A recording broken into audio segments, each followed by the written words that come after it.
war, but the fact of the matter is, like, I was a young man of a certain age, and my country was at war, and I would have a choice to make. Was I going to participate, or was I not going to participate? And I would remember that choice for the rest of my life.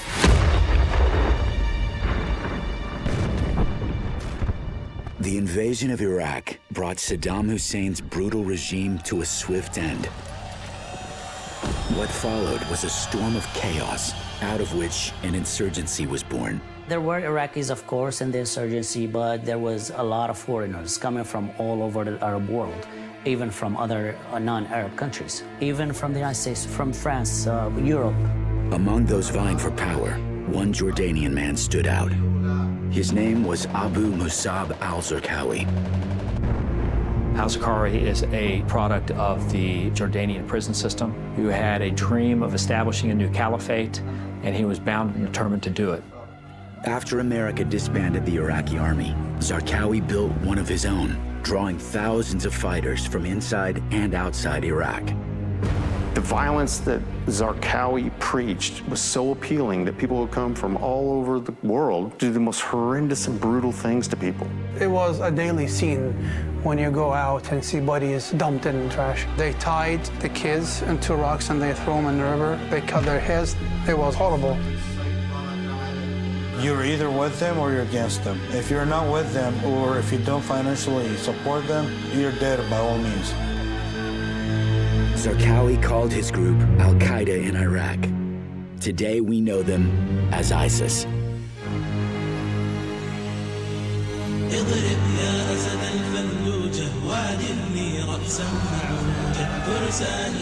In the spring of 2004, Iraqi nationalists and Zarqawi's growing army seized control of Fallujah, just miles from the capital. These terrorists were armed to the teeth. No one could fight against them. Fallujah kind of like was pushing a lot of danger into the country, pumping, like constantly pumping. That was their safe zone. They go out and do stuff all over the country. If they could make it back to Fallujah, they were safe. It had to be stopped, or the country will turn over to Al-Qaeda. By October of 2004, Iraq's prime minister ordered civilians out of Fallujah so Iraqi and coalition forces could retake the city. We are determined to clean Fallujah from terrorists. 90% of the population left the city, while thousands of insurgents turned it into a fortress.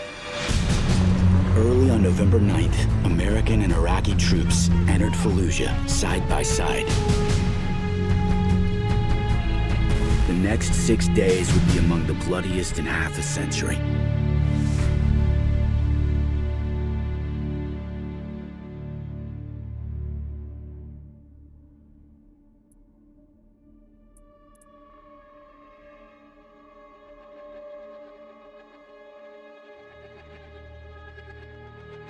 It was real for us very quickly. We had a, KIA Marine within 5 minutes.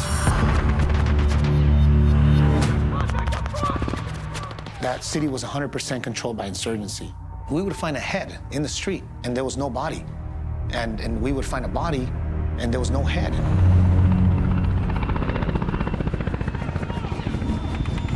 I knew this was an Al-Qaeda thing. This was a foreign fighter thing. I knew this was whoever the hell wanted to fight us in the whole world was coming to Fallujah. Early in the morning of November 9th, 6 battalions of American and Iraqi forces began pushing south to clear all insurgents from Fallujah. The only way you can clear a city is you have to search every house, you have to search every room, and you have to root out every insurgent. They'd remain static in a building, knowing that they're probably not going to live. They may not even have a way back out, but they're so heavily fortified that you have to go in there and get them. Every time we would go into one of those buildings, you never know what to expect. It's different every single time. The only constant is, the fear, the adrenaline, the unknown. We sustained hundreds of casualties. I mean, one guy in a building could take out a fire team. The first objective for Regimental Combat Team 1 was to retake the Jolan district. Jolan District was a district where that was kind of Al-Qaeda's headquarters. And we knew that it was going to get hairy down there. There was still that sense of fear as we pulled into the city. I mean, it just grips you. It was pitch black that night. Pitch black, because they did the attack on no moon, no illumination at all. You could hear them from the mosque shouting to each other, let them come in, you know, never run, never show them that you're afraid. It's tough fighting an enemy that's not afraid to die.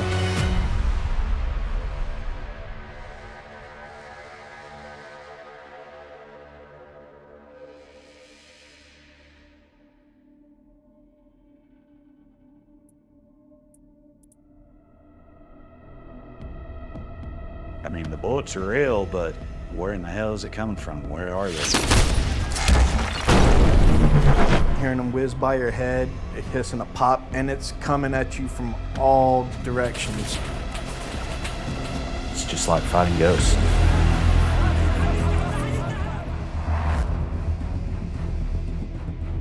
A second day dawns, and already the nature of the battle has evolved. As Marines and soldiers from RCT-1 move south toward Jolan Park, the fight changes from a direct frontal assault to a chaotic kinetic battlefield, where Marines could find themselves surrounded at any time. If you could see each other clearly, you'd kill each other. But even in a high-intensity firefight, it's a game of cat and mouse. We have all these structures, we have all these buildings, we have rooms inside the structures. It's a three-dimensional battlefield, you know? We like to think that the enemy's not behind us.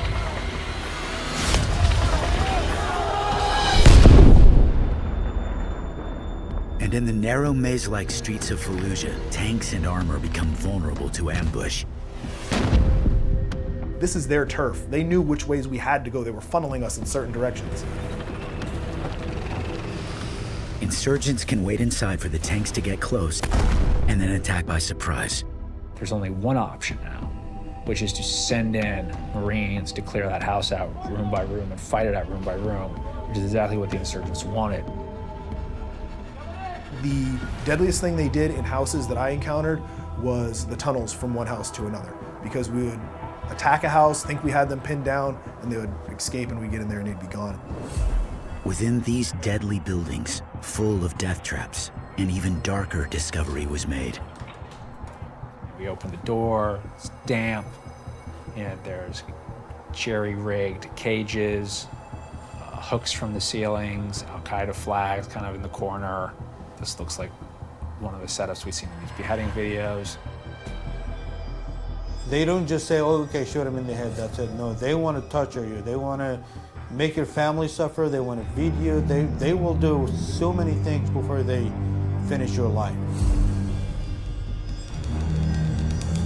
It's probably the closest thing to hell that you'll ever see.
Lightning 2, Spartan 3.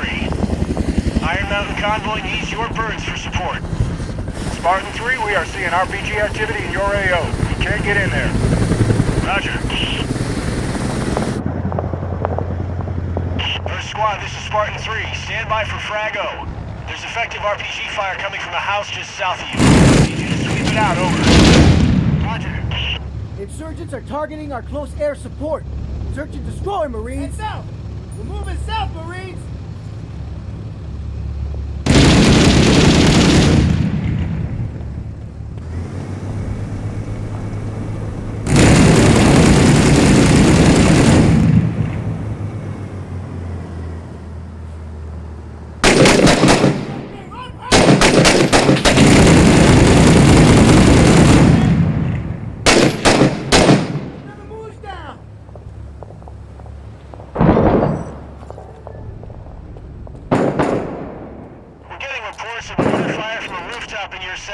Sounds like 82, maybe 60 might in placements.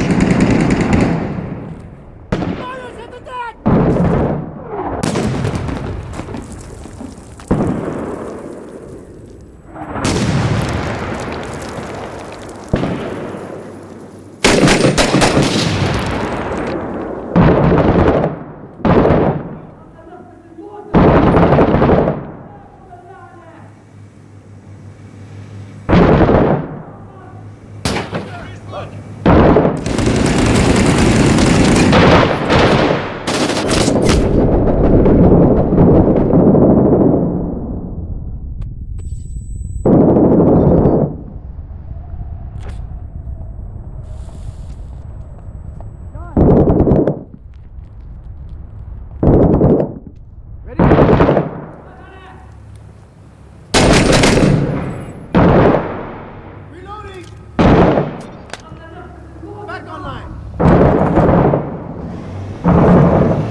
Lightning 2, Spartan 3. Iron Mountain Convoy needs your birds for support. Negative, Spartan 3. We are taking RPG fire from a building inside your sector. Roger. First squad, this is Spartan 3. Stand by for Frago. There's effective RPG fire coming from a house just south of you. Need you to sweep it out, over. Roger.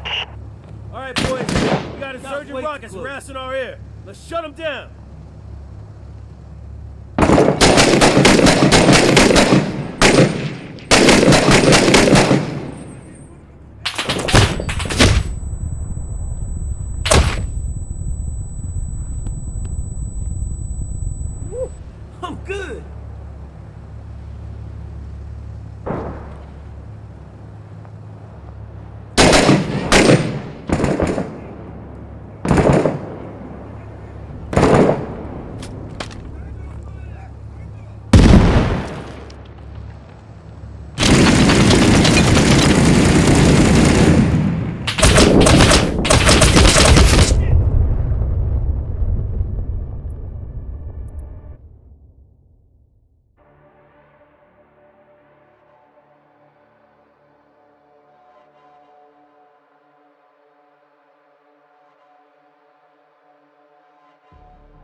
of heavy weapons nearby.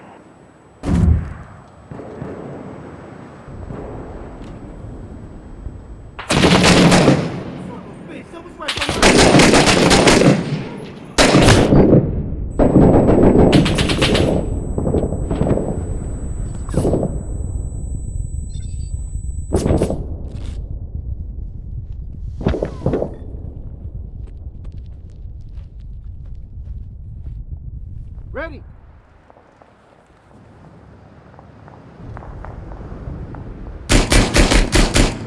RPG dude's dead.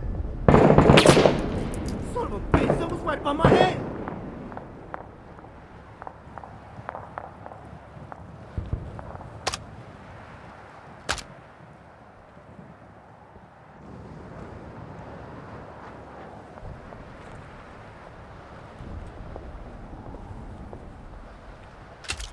I'm reloading! I'm back online!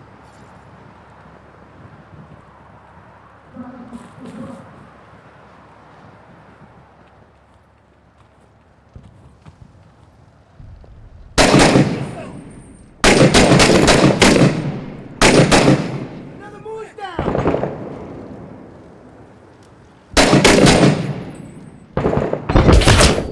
Shit! I think that one got me!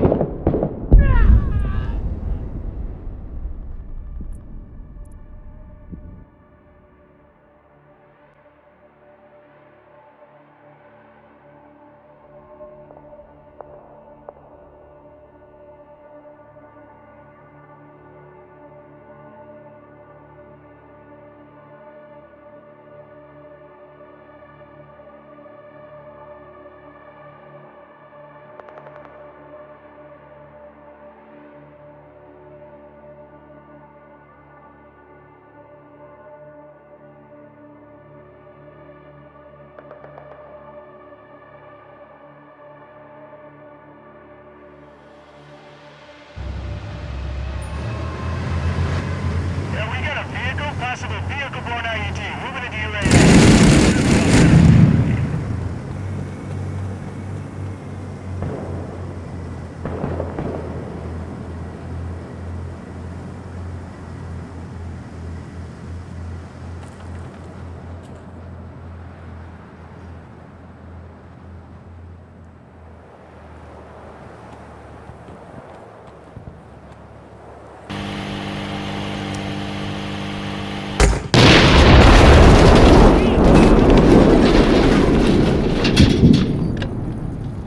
One V-bit and 2 eardrums! Son of a bitch!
Son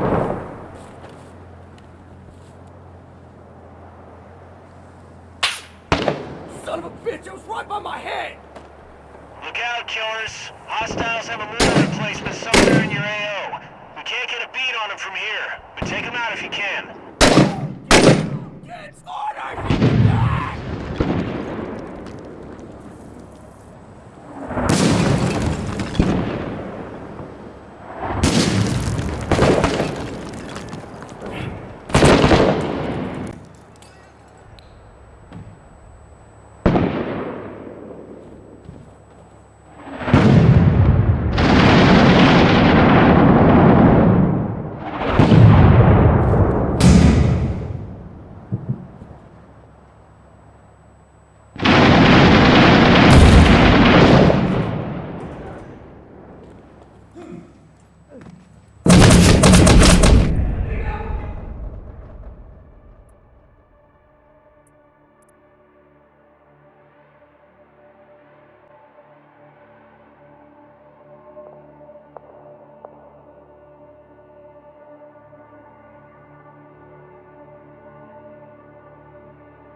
Just moved out of our sector into yours. Couldn't stop it. Watch yourselves.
activity.